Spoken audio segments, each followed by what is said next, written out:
Hi.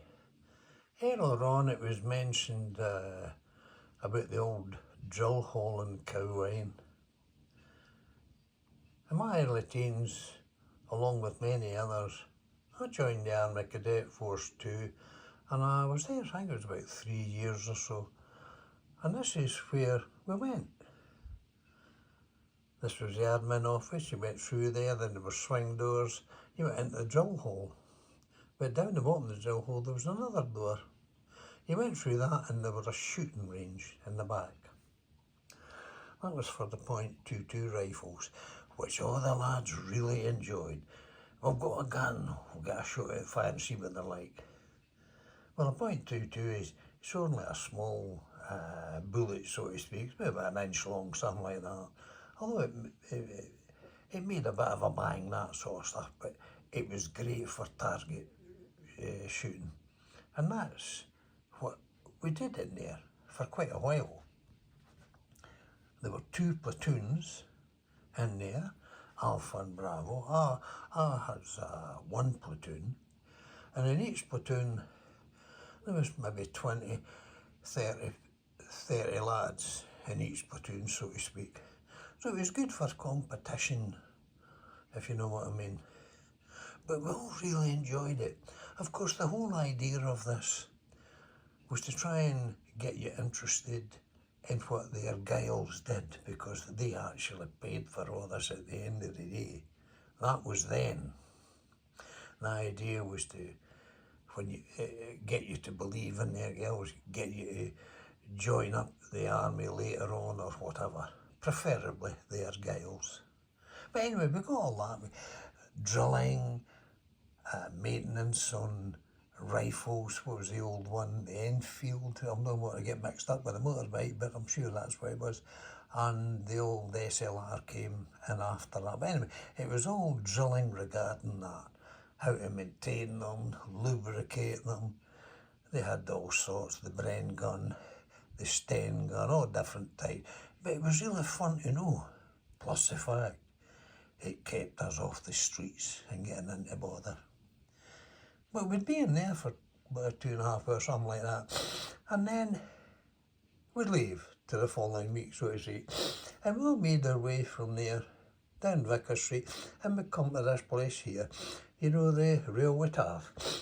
We'd all be coming to half a dozen hours or so, marching down the side of that street. Well, no marching, but we'd be making our way to one place, and that was this place. Some of the old guys out there may remember this, because it was right next door to the Railway Taff. It's no longer there, the pet shop, and at the back there it's now Tesco's, but this is what it used to be like. And it was called Macready's Chip Shop. It was run by Father Richard and his son Richard, and they also had 2 daughters there. And one of them had this canny resemblance of that singer at that time, and that was Connie Francis. Oh, she was gorgeous, so she was. But enough said about that. I don't want to get people into bother here. But we'd go in there and get your chips, fish, or what it was. And then we'd happily just come out of there around the corner and we'd go down Graham's Road. Cross over the swing bridge in Beresford. We'll go down Dawson Parkway and we'd start leaving each other, going to their own different homes and so on. But I'll never forget that. We never got into bother. Not like nowadays when they're all flying about in scooters and ripping up turf and God knows what. There was none of that then, although some of us did have motorbikes. But one thing, at that particular time, we always looked forward to our annual camp. And once a year, all the cadets used to get taken to a place, and this was the place here. Some of you old hands may remember it. Cultbragan Camp. It's an old prisoner of war camp up at Cymru. Now I went there for God knows how many years. And to give you an idea, it was a fair-sized place. Of course, there were no prisoners there at that time. But it was great to get away for a week or two. And we went through everything there like we did at the drill hall. A lot of marching, map reading and God knows what. It was great. But to give you an idea what it was like, this is an old stock photograph here. If you can imagine the corrugated roofs here, that's what it was roughly like inside. Now as you can see, each lad had a wee sort of bunk bed like that. They all had kit bags, they all issued with all the gear. So they all came prepared. In each billet there was either one or two of these stoves, and used to burn coke in them, what we called coke. And everybody had the responsibility to keep it going. Either that or they got cold, and it could be very cold in these places.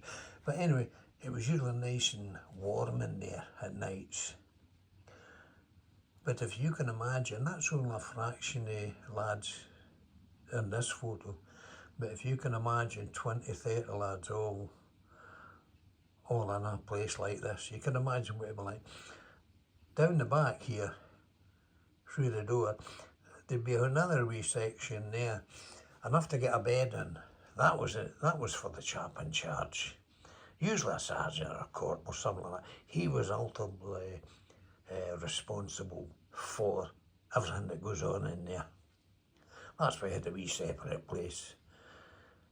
Anyway, one thing happened there every morning at 6 o'clock, as all the cadets knew. And it was, in a way it was upsetting, because it annoyed you. And this was the guy that did it.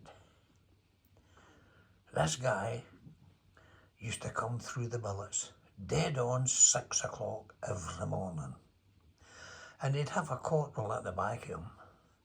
Now, as you can see in this photo, it's a very old photo, but in his right hand there, it wasn't pipes or drums or anything like that. It was a bugle. And he used to come dead on 6. He'd come into the billet, and all the lads would be sleeping one night, and he'd be playing Rise and Shine on his bugle.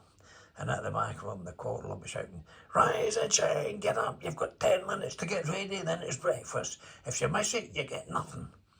All this sort of stuff. And I don't know if Ron, who mentioned this earlier on, remembers them. But if you lived through, if you didn't get up after hearing that racket, you deserve to have a long lie-in, because it was some racket this guy made. Now if you look at that, he was actually a colour sergeant at that time, a sergeant too. I'll come back to his name in a wee while, but he was dreaded. But you can just imagine, it was real fun, really good, and the lads that were there, they were first class, every one of them. They wouldn't harm a fly, really. But this guy here, yes, this was taken just before he went into the billet, just before 6 o'clock in the morning. And that, believe it or not, is me, the only one I've found at the boat with a photo box. But I'd be early teens then. We were all dead keen on this stuff. And it was our intentions really to join the regulars at one time. But one thing or another, through life, things change. Some did join the army, others didn't. They couldn't, for some reason or other. Well, that's one wee part of what we used to do. And maybe that's what's needed now. Some more of this, to keep these youngsters off the street, especially in this area where we live. We see what's going on down here. Some of it's not very nice, but basically in this area, the people down here are first class. If we did anything wrong in those old days, the worst thing that could be done was somebody to tell your mother and father. because they would kick your ass from one end of the room to the other. Anyway, that's an early story of the past. It used to happen, and this building here is still there. I pass it every so often. I don't know what they do with it now, right enough, but it gives you an idea what we used to get up to. Anyway, that's an early story. Bye.